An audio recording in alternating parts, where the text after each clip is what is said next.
je fais partie des gens, et ils sont nombreux, qui ont découvert la Palestine à travers tes films, à travers tes premiers films. Moi, j'arrivais à Paris à 20 ans, et la première fois que je voyais la Palestine, c'était les travelling de la mémoire fertile, ou enfin c'était dans ton cinéma vraiment. Alors ça c'est banal. Ce qui est pas banal, c'est que j'en venais, moi, de là-bas, tu vois. Donc et c'est très fort, c'est un sentiment. Tu peux pas savoir, comme c'est quand même incroyable, je veux dire. Je suis, comme tu l'as dit, un produit de l'éducation israélienne. Voilà. Pas tout à fait, parce que j'y suis arrivée à l'âge de 11 ans. Donc quand même, j'étais déjà un peu structurée autrement, et j'arrivais d'un pays arabe. Ah oui, j'arrivais du Maroc. J'arrivais du Maroc. Mais quand même, de 11 à 20 ans, tout, quoi.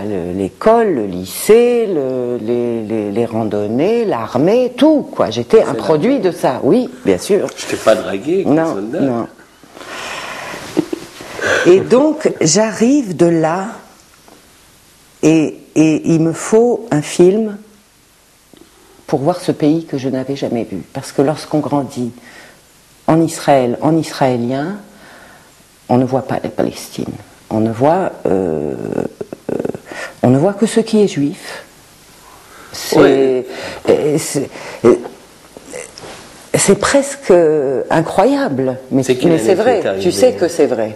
Non, mais je te crois, je vais t'expliquer. À la fin des années 70. Tu es arrivé en Paris. Israël? Non, en Israël. En 66. En 66. Mais pour nous, par exemple, moi je devais avoir 14-15 ans, tu vois. Je ne pouvais pas sortir de Nazareth sans autorisation militaire. Donc si tu veux, j'ai grandi dans une période où je suis sorti quelques fois. Mais c'est plus grave. Ce que je dis, c'est pas seulement la géographie. Non, mais c'est pour te dire que c'est vrai que quand j'ai découvert aussi, moi, les itinéraires, disons, à l'intérieur des pays, donc de notre pays, tu vois, il fallait que je passe presque 8 ans à l'étranger, retourner, disons, pour faire le premier reportage pour la télévision belge, et redécouvrir mon pays, tu vois. C'est-à-dire qu'avant, c'était interdit.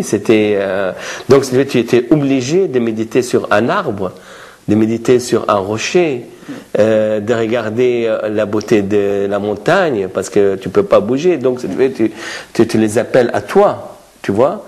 Et donc, c'était vraiment le mouvement pour moi. C'était quand je me suis métamorphosé petit à petit en Belge.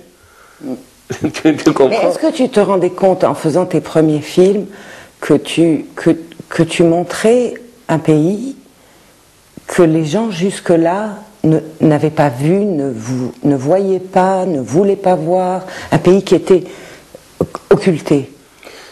Non, c'est-à-dire, si tu veux, je dirais que... Parce que c'était très fort. C'était très fort pour moi et pour beaucoup d'autres. Oui. Tu sais, de mettre une image sur un nom comme ça, la Palestine. Mais enfin, il y a une image. Tu as fait ça, tu sais pas. Non, c'est petit à petit, après toutes ces années, je ne vais pas être... Non, mais simplement que le processus est beaucoup plus innocent, si tu veux. Ce qui est très très beau dans le cinéma, c'est un art où on peut encore dévoiler. Tu vois, il y a un dévoilement. Il y a la vision, le regard, le point de vue, etc. nous aide à dévoiler. Donc, c'est-à-dire, c'est un art poétique, comme tout poète. Tu te réveilles, tu regardes la même fenêtre, le même espace, et chaque fois, tu dois découvrir une nouvelle ressource spirituelle, tu vois. Donc, si tu veux, pour moi, c'est-à-dire, qu'est-ce que j'ai fait? Simplement, j'ai filmé ce que j'aimais. Tu vois, ce qui m'a impressionné profondément, comme ça, en disant, bon, voilà, je me souviens à l'époque, je disais, je ne veux filmer dans ces films que ce que j'ai aimé, j'aime, et ce que je n'aime pas, je le mets hors de l'image. Tu vois, donc si tu veux, c'était des choses simples. Je crois que c'est ça la beauté du cinéma, c'est la beauté aussi de ton film. C'est de trouver une simplicité simplement, et tout d'un coup laisser la vie évoluer dans toutes ses splendeurs, mais aussi ses horreurs.